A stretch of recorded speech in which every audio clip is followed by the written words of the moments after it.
Good evening, everyone. Thank you so much for joining me again this evening, or if this is your first time joining for the first time. So I appreciate everyone who's stepping into the space to learn how we can learn to live well. And tonight I'm super excited because we're going to be talking about how to live well as it pertains to the work that we do in the world and how we show up as leaders. And actually, I didn't plan it this way, but it's very befitting that it is International Women's Day that we're doing this, and we're talking about women as leaders and showing up in their power. So I'm super excited about having an opportunity to do that. By means of introduction, my name is Marcie Thomas, as you can see, founder of Brown Girl Collective, and of course, Live Well Sister. I am currently living on the outskirts of Atlanta, originally from Cleveland, Ohio. So if you don't mind dropping where you're from, if you're from either of those places or somewhere in between, please feel free to share that in the comments.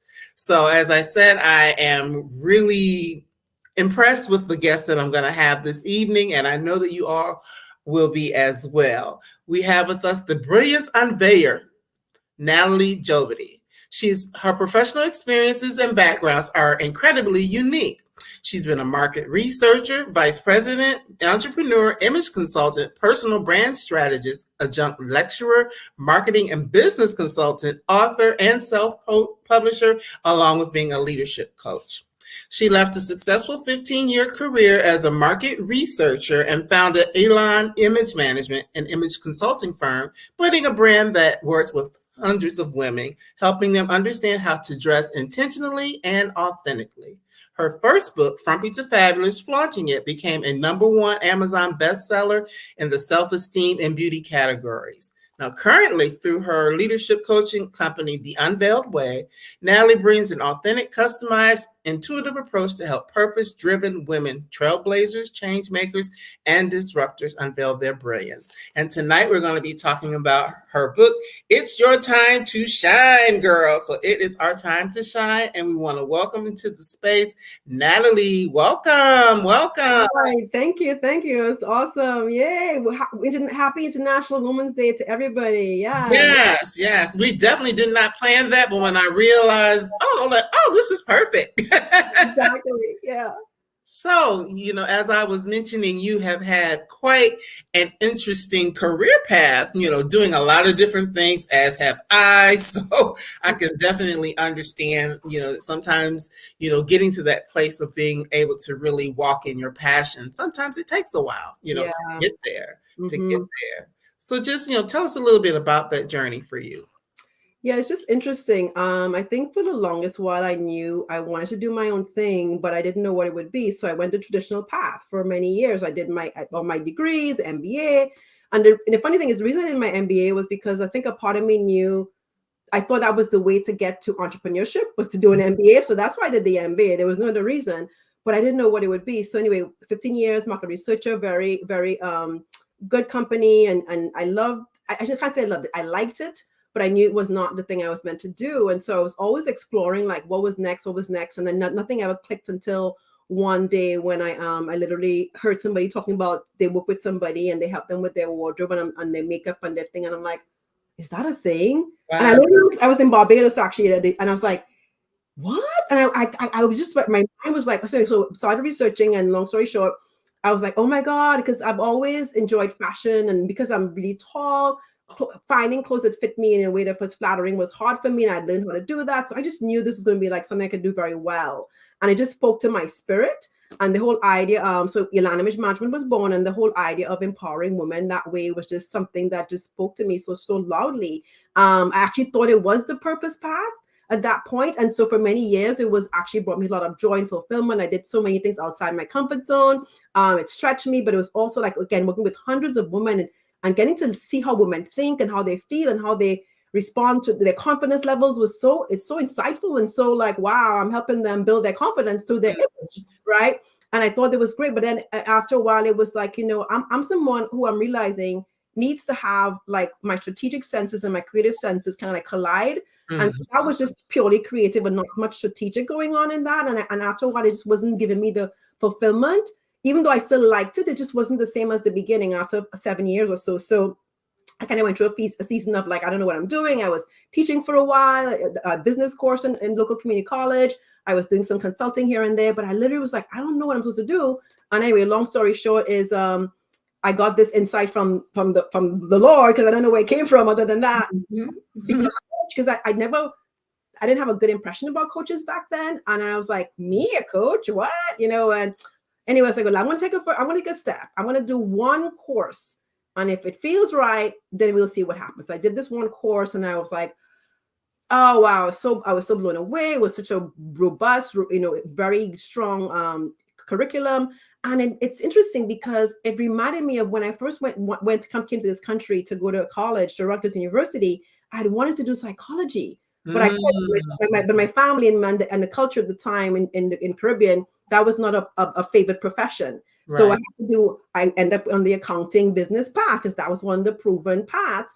And I was like, but when I did that course, it made me think of, this is why I want to do psychology, because the course was all about human behavior and, the essentials of coaching, but it was all about human behavior and how the different, so it was like, I was lit up and I was like, oh my gosh. So anyway, so that was the beginning of that. And then here we are now. And so what's interesting is a lot of the skill sets I learned along the way and all the other things I've done are exactly what I'm using as a transformational leadership coach. Now that's how life is, right? Like, you're at a certain point in your career. So the purpose path, it builds on itself, right? So something like my image consulting, I really thought was the purpose path. It was just a glimpse of the purpose path. It was women, it was empowering them, but in a different way. Right. So what I'm doing right now is building them up from the inside out, and in their purpose, for their impact. The image part is really not a big thing of what I do anymore, but I could address that if it's something that a woman wants to address. But literally it's about her who and making her inner light shine outwards so that she can do the thing that she's meant to do. Wow. I really love that. And you see, I've had this big smile because when you came on beforehand, I was talking about how I'm kind of the same way. I've done a lot of different things and, ultimately found my way to doing Brown Girl Collective and, expanding that into being able to have conversations with people like you about their books and things like that.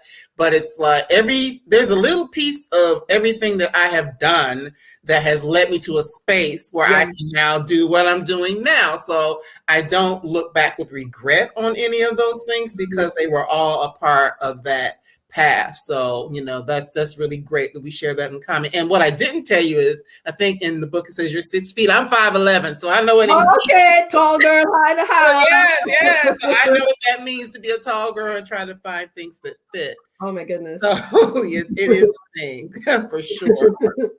Sure. So now let's just talk about, get into what the book is about. I mean, it covers a lot of different, topics, all as it pertains to us being able to really, I guess at the end of the day, I came up with 3 things. It says, know who you are, show others who you are, and then walk in your power. That was kind of what I got from it. So I love that because that really goes with the 3 sections. I love how I love it, Marcie. That's fantastic. So I have 3 intentional sections of no.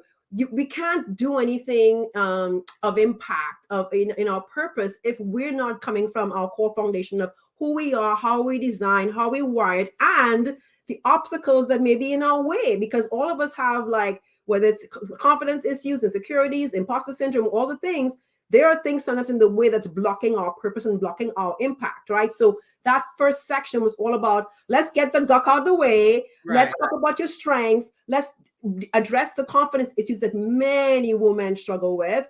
And when we're strong here, we can get to the next phase, which is the show phase, and not phase, but the show phase, where now you know who you are. You can start to show up visibly, do the things that you're meant to do, work on your leadership brand, and cultivate your thought leadership and all those things. And then you get into the glow section, which you call as your purpose path, where so now that you've shown the way to sustain the thing that you know you're meant to do is the self-advocacy, taking care of yourself, having a success squad, and then doing the thing, like getting on the stage. I call this the figurative stage, and walking in the spotlight and shining like the star that you are. So the book ends with like this kind of like you this energy of you've got it, you've done it, come on, let's just show the world how amazing we are collectively. Because like, at the end of the day, when one of us shines, we give somebody else the inspiration to shine, and then we could all shine together, right? So that's kind of like the whole, but not the whole, but like a big part of the theme of the book. Yes, and that's what I really loved about it. And we have Cheryl saying, I'm at a crossroads myself on a path of self-discovery. Yes, and that is something that oftentimes we go through, because there are people who they go into a certain space and they may not take the time to do it, because they feel like they can't. So I love the fact that throughout your book, you tell stories, you give inspiration to others to, be able to figure out how to work through that. And you use the people that you've worked with. You also use real life people, or I shouldn't say real life, public figures. Public figures that have Mhm. done similar things. So that really helps.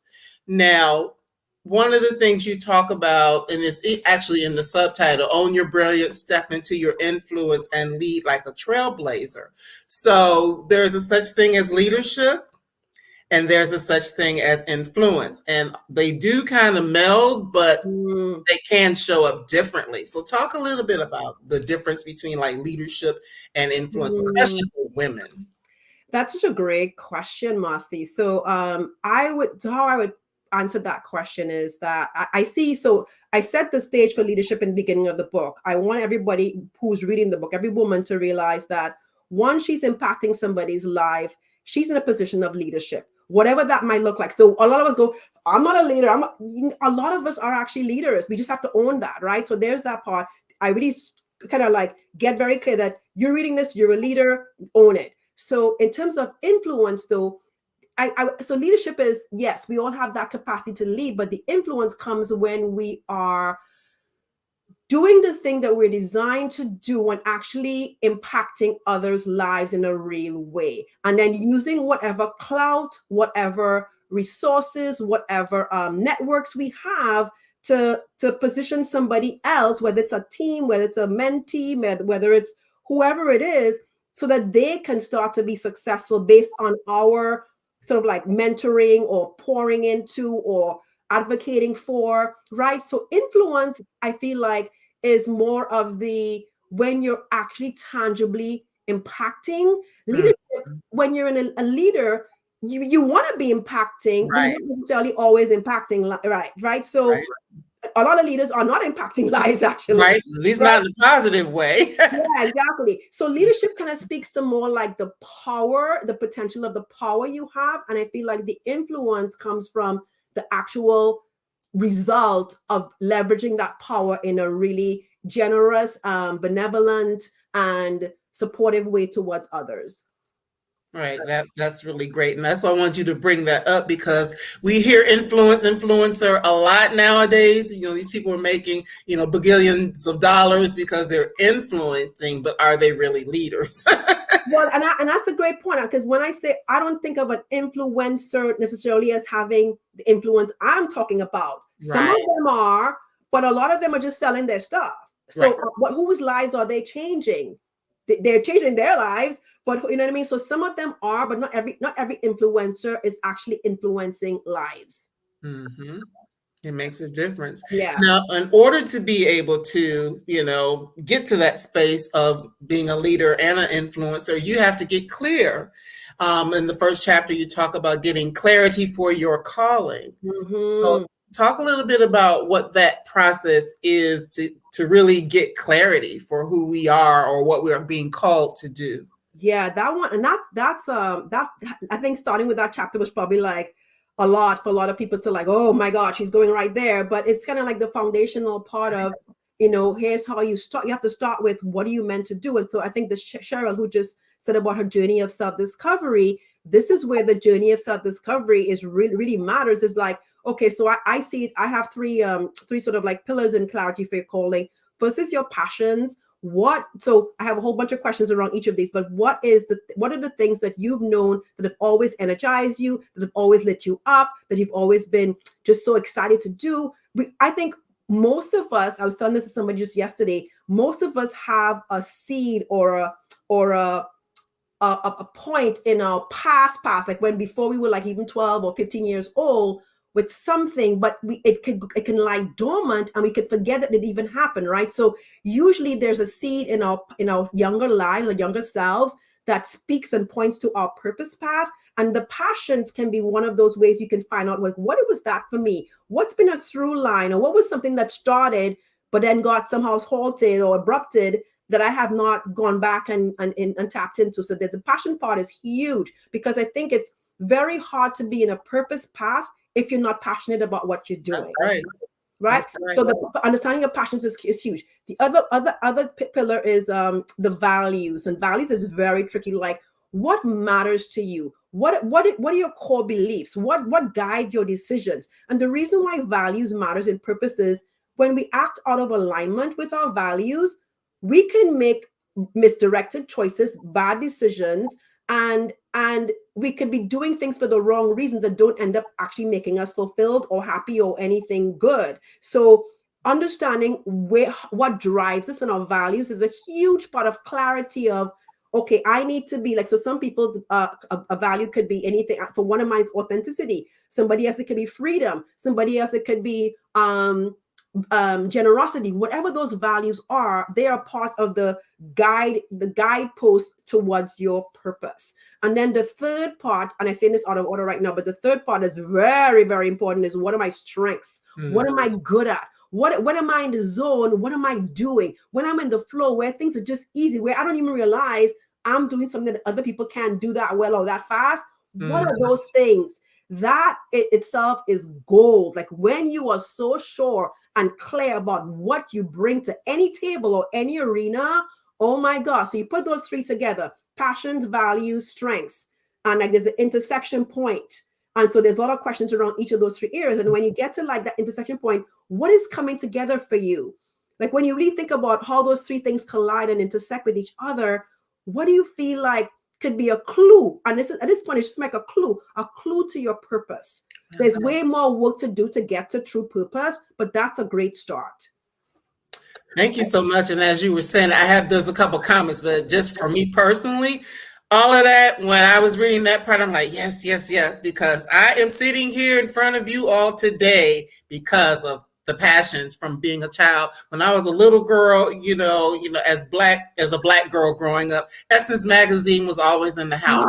Like, yes. I wanted to do something that at the time, I wanted to do something that centered Black girls because I was a girl, but I got that idea from looking at Essence. And I knew from a very young person that I wanted to do something to support Black women and girls as well. And for the year, I went on other paths. I actually went to school for accounting. So yeah, we're like cosmic twins here. Yeah. But, I did a lot of those things, but there was always that thing inside of me that knew that I wanted to be able to serve Black women and girls. And now through this platform and even through, the day job that I have, that's exactly what I'm doing all day, every day, is serving Black women and girls. But it went all the way back to being a child. So just a couple of the comments. It's like, yes, it can be necessary to go to a young age, not only to get those things you've been socialized to think you're good at or meant to do. You can be pigeonholed. Yeah. And that's what can get you diverted from your path, when you get pigeonholed into something that's not really meant for you. And then you forget the things that really lit you up when you were younger. And before I go to the other comment, actually, I can see how that would have impacted you, because as you mentioned, you're Caribbean, you're from Trinidad and Tobago. And I know that a lot of times Caribbean families or African families or, other immigrant families have these ideas about what success and which path you should go down and stuff like that. So absolutely.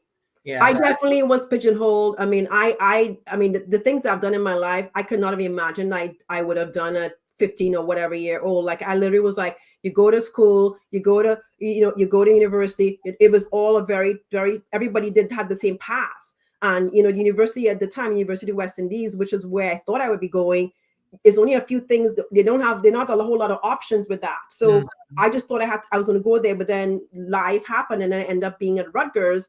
But I still had to go through that accounting path, because that's what my father, he had lawyer, doctor, accountant.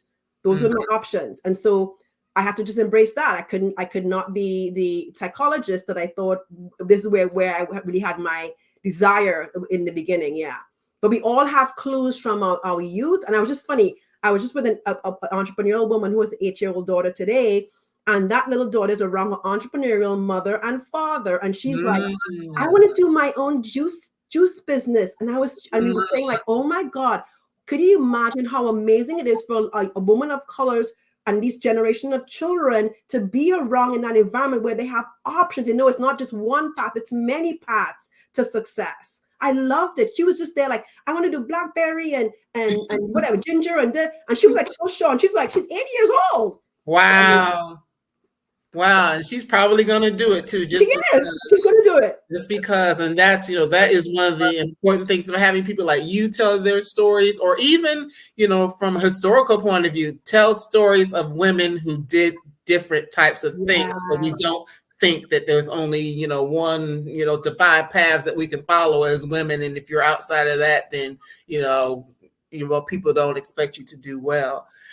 Here's another quick question, and I know you mentioned about introversion. What advice would you give introverts and letting their light shine? Because I know it says you are an introvert. I am a total introvert. I am a total capital I introvert, and people will be like, "You, yes, I am." And so, yes, I am shining my light. I'm out here doing things that introverted me would probably not want to do. But you know what? It motivates me, Cheryl. It's because I'm clear about my purpose and my impact matters to me and for the people who I know I'm meant to impact. I do it in service to the purpose. It's not about Natalie anymore and her discomfort or whatever. It's about I am on a mission and I'm so clear and I'm doing this thing. And so that makes all the, let's say maybe I don't actually have many reservations anymore, because even though I'm introverted and I'm doing things outside my comfort zone, I'm doing them so much it doesn't even feel that uncomfortable anymore. Right. So at some point the muscle gets stronger and you're like, you know what, that's not that hard. I just have to have my boundaries in place to make sure I'm containing my energy. But it doesn't matter if you're an introvert, extrovert, ambivert, whatever you are, we all are meant to shine. I mean that. We all are meant to shine. Like I started the book with a scripture verse about who puts a light, a lamp, and put it under a bushel and put a cover under it. A light. We have brilliance. We all have brilliance inside of us, and it's about letting that. So my whole unveil your brilliance unveiler. Let us see the brilliance from the inside out, and when you shine that, you inspire the people you're meant to inspire, and you impact lives and people and things and processes and organizations and spaces and cultures that you don't even know. You wouldn't even begin to know until you start letting your light shine. Mm-hmm. And I'm actually glad you brought up boundaries. Margaret has a question about what is the relationships between boundary and courage. And actually, I was going to bring up boundaries again since you just did, because boundaries are a big thing. I talk about boundaries a few times, and because I'm like, there are books on boundaries, right? We all know boundaries is so huge in terms of a healthy mindset, healthy way of being. So she said, question is, what is boundaries and courage? So here it is. What would you say is the relationship between boundaries and courage? I feel lacking in courage. That's an interesting question that you put those two together. I'm so curious as to why you did that, but I'll say this. So courage is an uncomfortable thing. And I think like we have to, again, back to knowing who we are. Like, so I'll give you a real example. So I have an opportunity to promote an event. I'm doing a book sign event this Saturday, to be on this live TV show in the morning. But guess what? I don't do morning anything. I have boundaries around. I'm very click. I am not my best. I'm actually at my worst in the mornings. And if I'm going to promote my event in the morning, what it would mean is that I'm not going to be that great. And then my event in the evening, I'm going to be tired and I'm not going to be able to be present at my event. So back to boundaries, even though it feels, everybody's telling me, now you're crazy, you have to go, you have to do it. I know if I say yes to that, I'm going to be saying no to my event. So boundaries are all about where's the line? Where is that line of tolerance or of acceptability for our lives, our thriving, our self-care, our health? And then it takes courage to maintain those boundaries, because I have the boundary, but literally I have friends, people who care about me in my ear saying, Natalie, you have to be on, you gotta go. It's a great, I know, I wanted to get media, not in that way though, early in the morning on the same day of the event. So my boundaries have to come into play, and the courage it takes to maintain the bond, because there's no sense having a boundary if you can't honor it. Ooh. Then it's not a boundary. It's a wish. I would like, but to honor, honoring the boundaries takes courage. That's a great parallel that person made. Yes, Margaret said that is such a helpful answer. Thank you. Yes, for those the boundaries are something else, because it is hard to set them. It is hard to maintain them. But the courage piece leads me to another thing that you talk about in the book. Courage oftentimes shows up when it's time to elevate your voice and be more visible. You have to have a certain level of courage to do that. And that comes in the second part of the book, where you talk about showing, having that courage. Yes, I'm so glad you brought that up. And it does go. So what happens when we are called to be more visible, to be elevated, to be up leveled in whatever way, all the negative voices in our head start to have a party. They start to be like, you can't do it. Who are you? You're not equipped. Who told you?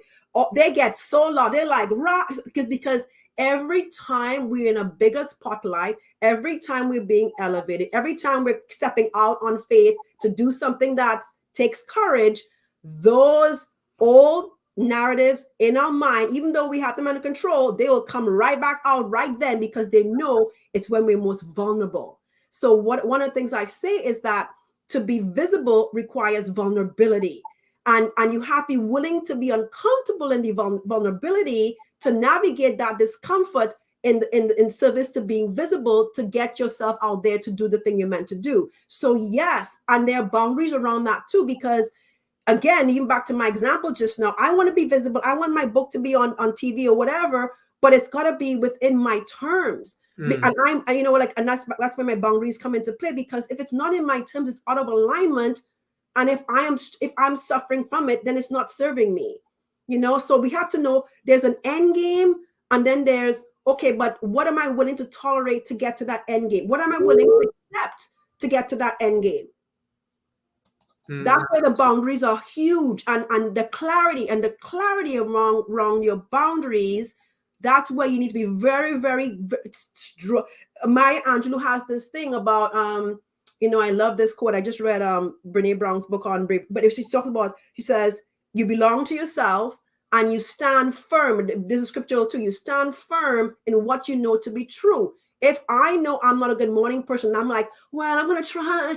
God, I know I'm not. What am I? Yeah.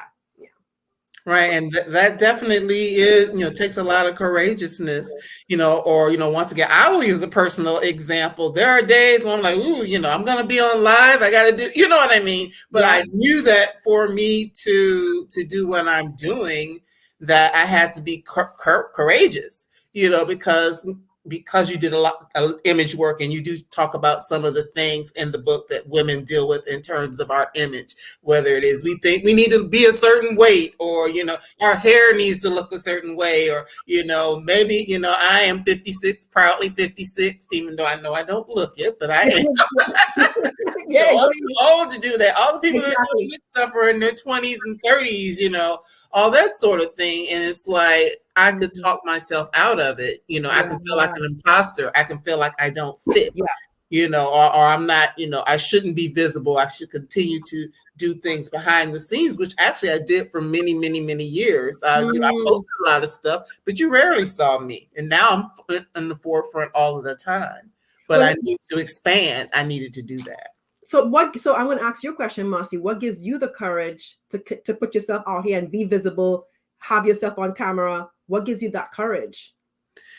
I feel that I'm offering value. And even if it's only 1 or 2 or 5 people that are getting value out of what I'm doing, I feel like through creating this platform, having people on like you and all the wonderful guests that I have, that it's creating value, and it's important. I want to see live well, sister isn't just, a slogan to me. I really want us to be able to live well. And in order for us to do that, we have to have information. So because, it's my God-given talent or God-given idea, I have to step outside of my comfort zone sometimes and just do it. Yeah. And trust that when we're walking in our purpose, even though it's uncomfortable, it's going to bear fruit that we will just be like, wow, it's going to blow our minds, because that's what happens. Mm-hmm. It's exactly what happens, because sometimes people reach out and I'm like, huh, you were watching me? How did you ask me to do that? Thank you. Yeah, exactly. So you just never know. You never know. You never know. Never know. So that's why it was important.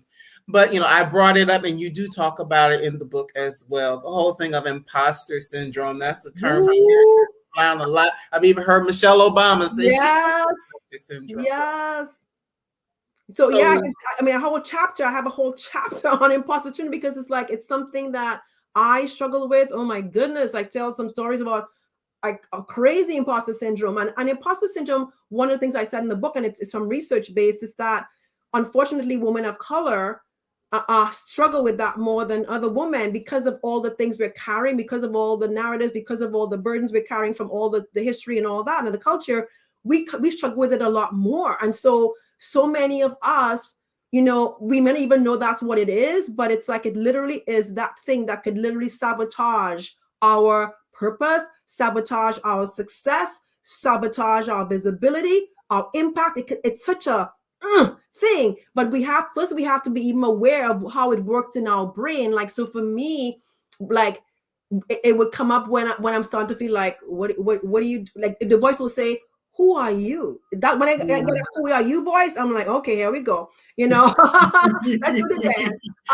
And then it's like, but what I'm learning to do with, and when I'm coaching clients, when I'm coaching them through this, one of the things I try to do now, as opposed to seeing it as a bad thing, as a negative thing, I'm saying that imposter syndrome is actually there. It comes up because it's trying to protect you. It's trying to because of whatever happened in your life and whatever you were told, that comes up as a way to say, nope, like it's a form of protection. It's not a healthy protection, but it is trying to protect. So instead of like going, bad imposter, I don't, like, okay, imposter, and give her a name or him a name. I see what you're doing. But you know what? You're not, I get what you're doing here, but I don't need you to do that for me anymore. I'm okay. I'm good. And shut it down in a loving way, as opposed to like, shut the bleep, whatever. You're like, oh, I see you. It's okay. I got this. You're good. You can be quiet now. And then it'd be like, the imposter in your head is like, what? Because you're not expecting that. But literally, it's something where Michelle Obama, everybody whoever had an insecurity about their qualification or their being equipped to do whatever it is going to experience imposter syndrome. So it's real. It's a real thing. And it's not just, imposter syndrome is not the same thing as low confidence, because I have a whole chapter on confidence too. They're different, because imposter is about literally thinking, I am not supposed to be here in this role, in this platform, in this thing. I'm a fraud, and when they find out, I'll be exposed. And so there's a shame and all this stuff attached to imposter syndrome. Low confidence is low confidence. Imposter is a whole other level of burden and negativity that we really have to quiet that voice. And I talk about many strategies in that chapter of how to conquer that, conquer that thing. Yes, that is something. Just put this up again from Margaret. She's like, who are you? Just like the voices of the fates in Hadestown in the musical, tempting Orpheus away from his task. Yes. She's telling me, like, oh, you're not going to be any good at that, or right? Because it's so funny, because of course I do this all the time. And yesterday I was asked to do something similar for my day job, and I'm like, oh my God! But it's like, but wait a minute, you do that all the time. So why is it that you're feeling some kind of way on the other side when you do this all the time? So it's like, girls, just stop. Not to come up with a name for, the imposter. Like, girl, please. It's like, I have my clients actually give it a name. So be like, tell Shelly like whatever. Like, so, but the thing is too, like when we're doing stuff outside our comfort zone, so there's certain triggers for imposter syndrome: elevated visibility, more promotion, new job, doing something outside our comfort zone, those are triggers for imposter syndrome to show up. And so knowing what our triggers are, having that clarity, and then knowing, okay, what is the voice saying and what is truth? I have this whole thing I do where what's fact and what's phenomenon. We go, and when facts is saying, I got the credentials, I've done this, that. Okay, well then what's phenomenon? You'll realize, okay, the facts are the facts. You got this, you're qualified. This is just narrative. This is just narrative over here. And it's not true.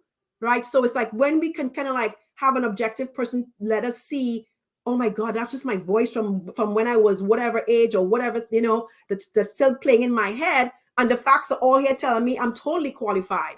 But that's imposter syndrome. Even though you have the data, it's not even looking at the data. It's like going back on the past. Yeah. Wow. And our friend Courtney Foster has a comment. Yay, Courtney! She's been here before. Sidebar, if you haven't read her book, Passing Notes, please do that. It's a wonderful book, and you can like kind of scroll through the videos. I actually interviewed her last year, and she was one of the favorite interviews and books of the year. So please. But Courtney, I love the idea of acknowledging the imposter talk in a loving way and then putting it in its place. Absolutely. Absolutely. And then another comment, we get those voices in our head, comes from being told we are less than for so long. Yeah. And that is something, you know, once again, speaking to the fact that this is, you know, International Women's Day, and that women are often told that we are less than, that we can't lead. And, you know, whether it's corporate America or in churches or, you know, be a leader as, you know, an entrepreneur, all these sorts of things. That's the thing. Like we carry so many narratives that were told to us. And the sad thing is, even from some of our parents, like our parents are thinking they at the time doing us a favor by saying, well, girls don't do this, or you shouldn't try to do that.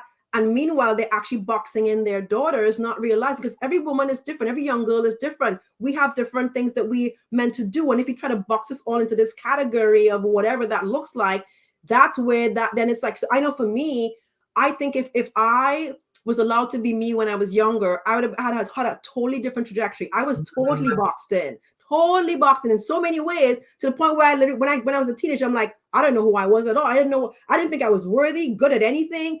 I thought I was just nothing. I mean, it was terrible. But I look back now and I'm like, wow, like I had things then, but nobody was wise enough at the time to tell me you're this, you're that. So my narratives were very, very strong. So I'm speaking from like very strong experience in big imposter syndrome, having to do the work to conquer that, low confidence and insecurities, having to do the work to conquer all those things for many years.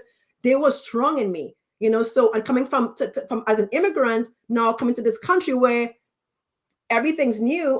That wasn't my plan, but here I am in this country in corporate America, and I have no mentors. Oh my goodness, like there was a whole lot of, I was blessed because I don't know how I survived.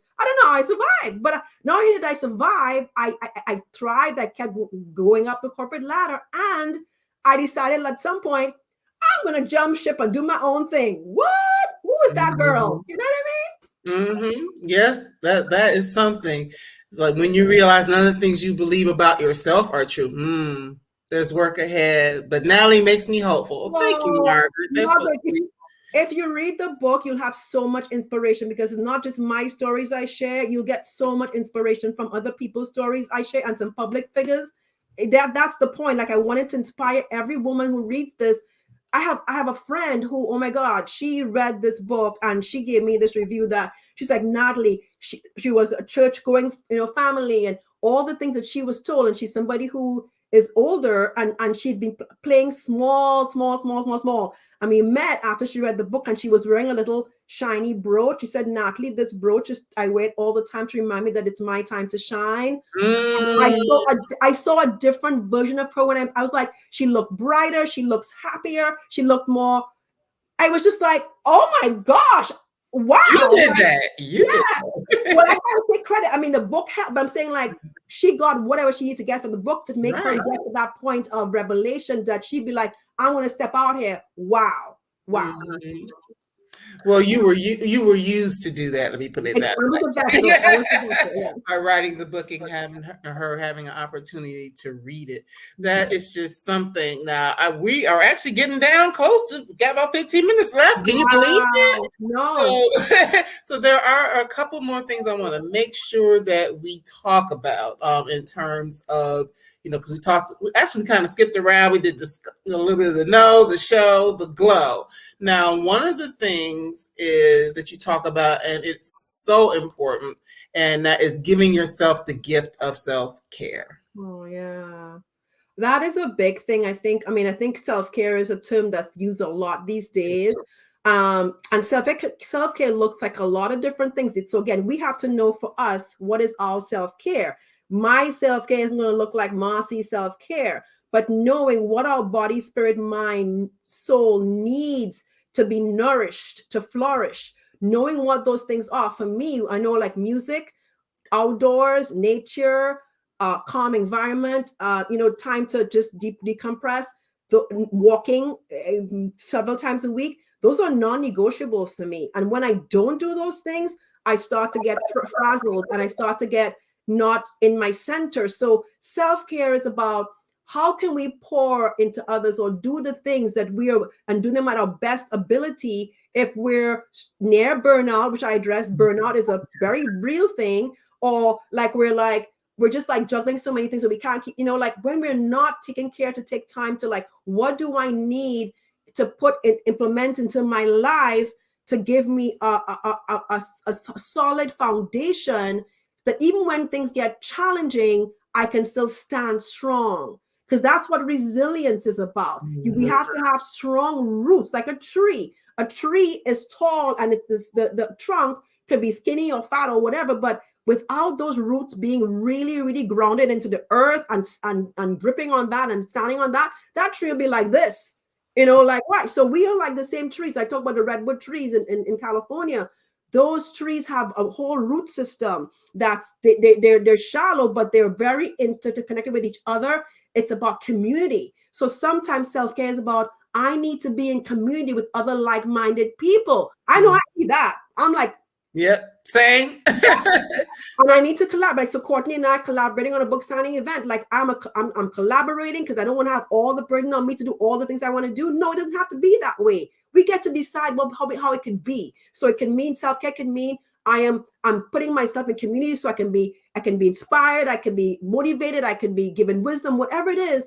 You have to know what you need. Be honest with yourself about what you need in order to thrive and let that glow from inside out be sustained. Have a comment. Rachel, don't start over here. Says, I am the one that is encouraged by your courage and steadfastness, Marcie. The value added to me, my relationship with the sis is priceless. Thank you, Natalie, for a powerful, uplifting message. Thank you, Rachel. Like I said, I was reading that and I was like, we're not going to do that today.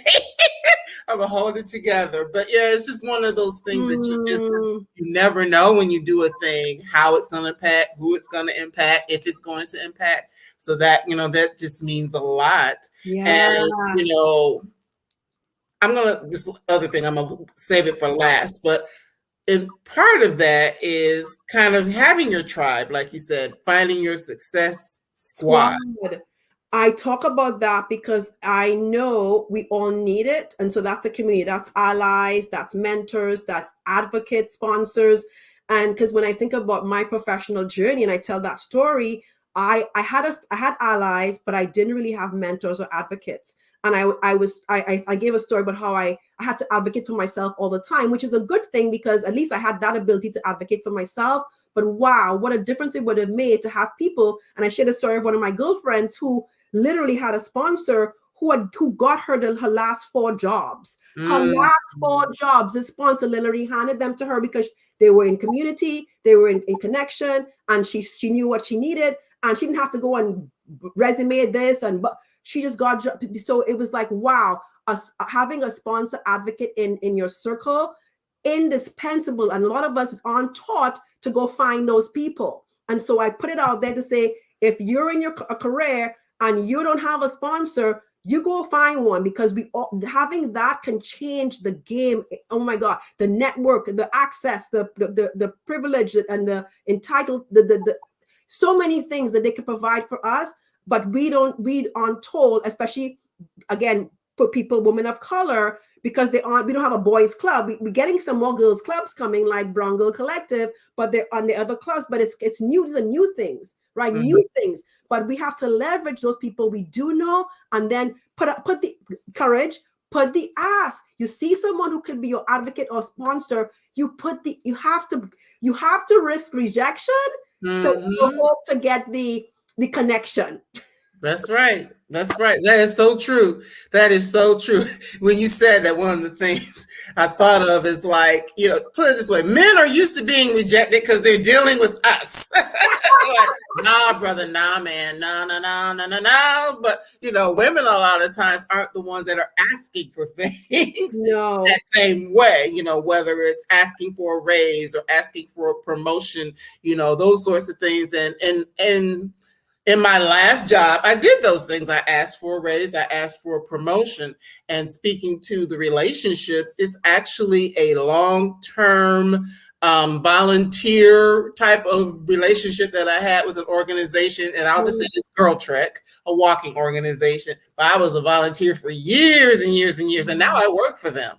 So it's like they have watched me, and things like that have happened over the years. So you just never know. It doesn't necessarily always have to be a paid position. Exactly. It could be those volunteer things or that you're doing that other people are watching and taking note of your skills. So, or in ministry, there's so many things in our life where we have access to people who can use our gifts and abilities, but we have to sometimes we have to be the one to say, I would love to support you and see myself doing XYZ.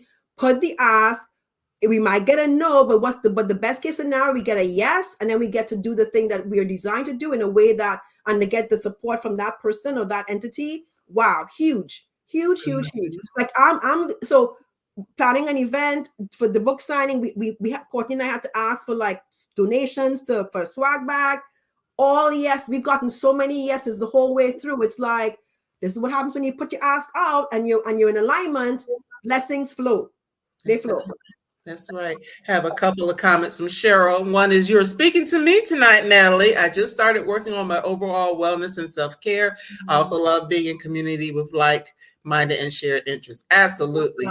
Absolutely. And then we as women need to stop thinking of each other as competitors. Ooh, yeah. That's a big one. We still there's a lot to learn there, Cheryl. A lot of us have to learn how to be in community with each other in a positive, supportive way. Mm-hmm. That is so true, because we bring so much value to the table. And just because Natalie has value doesn't mean that Marcie doesn't have value. Exactly. Natalie's going to take away from me, or whatever the case may be.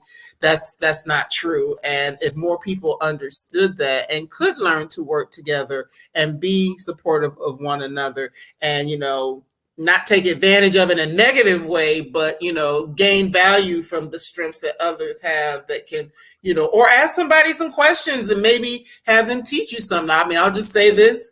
We were talking right before we came on. There's something I'm going to show Natalie to help this broadcast go on to her page, onto her YouTube channel. I could just be like, nah, sis, figure it out. But I know I'm going to help. We're going to talk through it. I'm going to help her to do that, because it's important. I want the word to get out and for as many people to see it as possible. I think we're having a great conversation. So that is something. Now, the last thing I want to talk about, we've got about 9 minutes left, a couple things actually, but in the chapter of talking about giving yourself the gift of self-care, you also mentioned the thing about celebration. Woo! Yes, let's talk about celebrating our wins. And oh my gosh, like, woo! So if you're a high achiever like I was, still could be, you will know that you're all about, I would say all about the do. You're like task to task, project to project, goal to goal, and you're like, okay, check the box, check the list, and you don't stop to go, wow, I got this, I did that, yay me. I can speak for myself. I had a whole business where I did a whole bunch of things. And I did not stop to go, girl, look what you're killing it. I was just going. And it was like, and what happens when we don't celebrate is that we don't get to internalize the joy, the fulfillment, the gratification that comes from harvesting the fruit of what we've sown, the seed that we've sown. And so celebration is a neural pathway kind of a thing, which is really, we don't know the benefit and how impactful it is until we actually start to do it, or when we don't do it. When we don't do it, what happens is we don't have those memories. We don't have those. So when things go up, go south, we don't have a buffer because we haven't owned the things that we have done successfully. So it's about when we celebrate, we're actually giving our body, mind, spirit, all those things, a sort of like a buffer so that we can be more resilient when things go south. But also when we look back on our lives, we actually can remember, because when we don't celebrate, guess what? We just forget. We forget we did that. We forget this happened. We forget this event. We forget. And so it's about integrating our positive experiences, because guess what? We do very well. We are so good at remembering the bad things, the negative things, the way when we failed. We're terrible at remembering when we succeeded, when we did well, when we had a positive impact. And so celebration is an act of self-love. Hands down, no question about that one. Yes, I just had to bring that up because too often we don't do it, and we're good at celebrating others. That's right. We're like, go girl. And then, or people try to celebrate with us, and we're like, no, it was just that. No, we can't even receive their acknowledgement and their praise, like because we're like almost resisting it. That's not a healthy place to be, and we have to learn to receive and give, not just be givers, but givers and receivers of all the good that life has to offer us. Right. And I'm sorry, I was looking, my charger wasn't plugged in. Like, oh no, we do not want to. Okay, we're good now. So I'm like, what's going on? So forgive me, I had to take care of that. So make sure we don't get cut off. I didn't. But as you were saying that, it made me think. I know a lot of people, and those people's probably watching now because they're close to me. That is, always good at giving, but oftentimes not good at receiving, and we just have to become better receivers of praise, of gifts, of love, of encouragement, of blessings, of provision. Yes. And I will say that I actually I think I have 10 ways or 10 tips to illustrate how you can celebrate and why celebration matters. Because again, I tell my own stories where I did not do that very well in much of my corporate career. And I look back now and some of the things are hazy because I didn't internalize them. So I don't even remember like some of the highs that happened and I know happened, but I'm like, it's foggy in my mind because I wasn't taking the time. And even in my first business, this is the biggest one, I did so many things that were new for me in that image consulting business, TV, things, fashion shows, and I don't know, things that I hadn't done at all. And I'm like, dang it, Natalie, like you didn't own. And what happened when the business ended, I saw failure. Because and that was the big thing I was sharing in the book. Like I saw it as all failure until I was able to like recently go back and be like, Natalie, that wasn't failure. You did all these things. Oh my gosh. It was just an ending. It was just an ending. That was it. It wasn't failure. But again, mindset, I talk about mindset a lot. Fixed mindset, growth mindset, our healthy state of mind is so huge in our ability to thrive and to be women of impact and influence. If our mindset is wonky or unstable or unhealthy, it'll be very difficult to be a sustainable, grounded woman of impact and influence. That's right. That mindset. Mindset is almost one of the everythings, the real talk everythings. Yeah. Well, I am so super duper encouraged by the book. By having an actual conversation with you about the book as well. We got a lot of wonderful comments, so I know that everyone that's watching is loving it. And please share it out. If you know somebody who needs to hear this conversation, please share it out. Please, pick up a copy of the book. It's a very powerful book. And as you see at the bottom, you can follow Natalie in the spaces where she is on Instagram, on LinkedIn. I believe you do some lives on LinkedIn or videos on LinkedIn as well. And then, of course, her website. Now, there is something that I do want to mention because it's talked about in her book, and I actually went and did it myself. Give me a second so I can make sure I put this up. It is a quiz that's on her website that talks about what is your leadership brand. So just talk a little bit about what that is. Yeah, thank you, Marcie. I love that. And so I created this fun 5-minute quiz to help just give women some guidance in a fun kind of way as to where they could be leaning in terms of what's their style of leadership.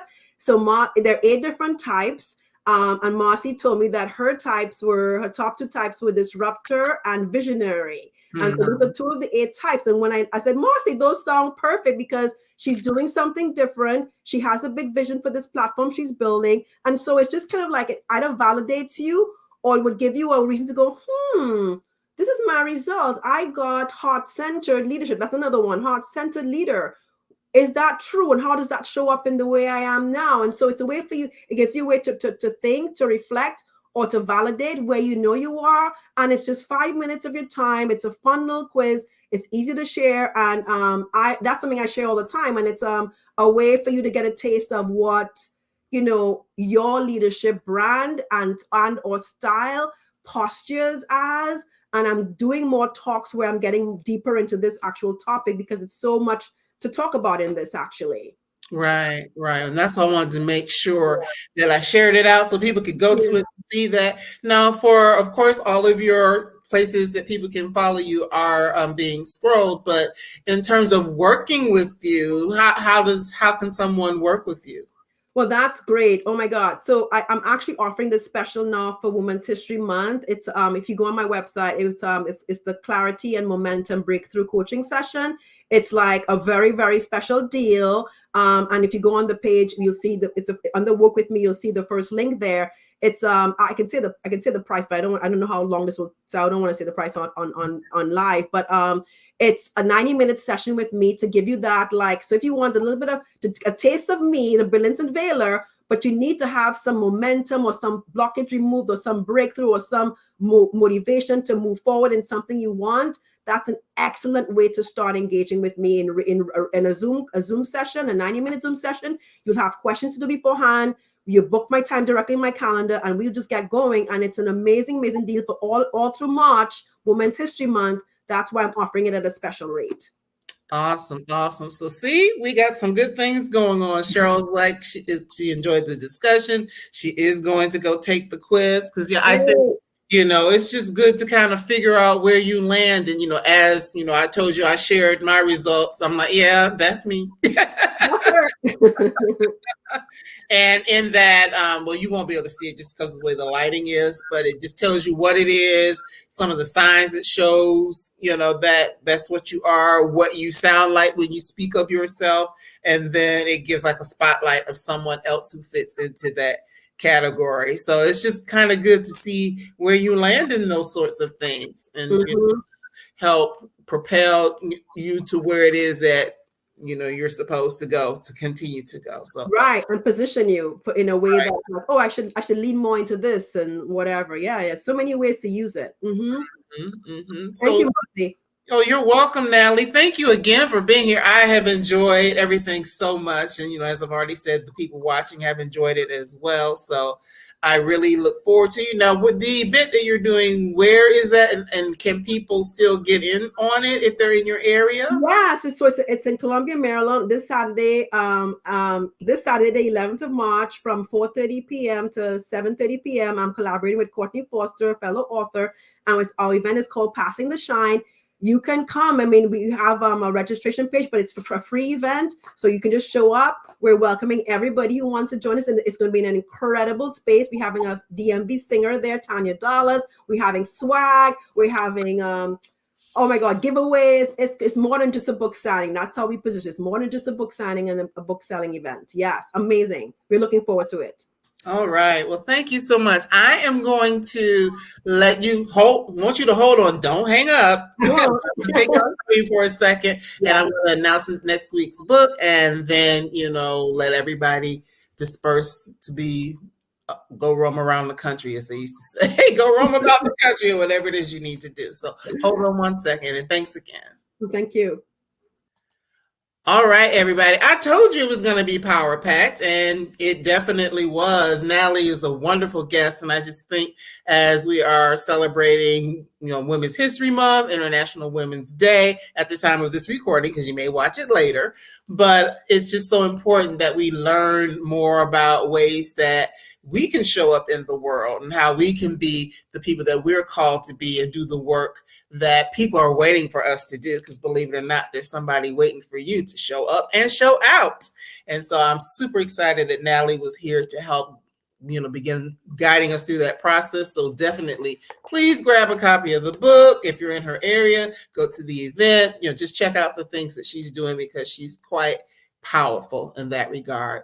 So for next week, I'm super excited about the next guest we're going to have. It's actually Ariel Astoria. So this light makes it hard to see the covers of the books, but her book is The Unfolding: An Invitation to Come Home to Yourself.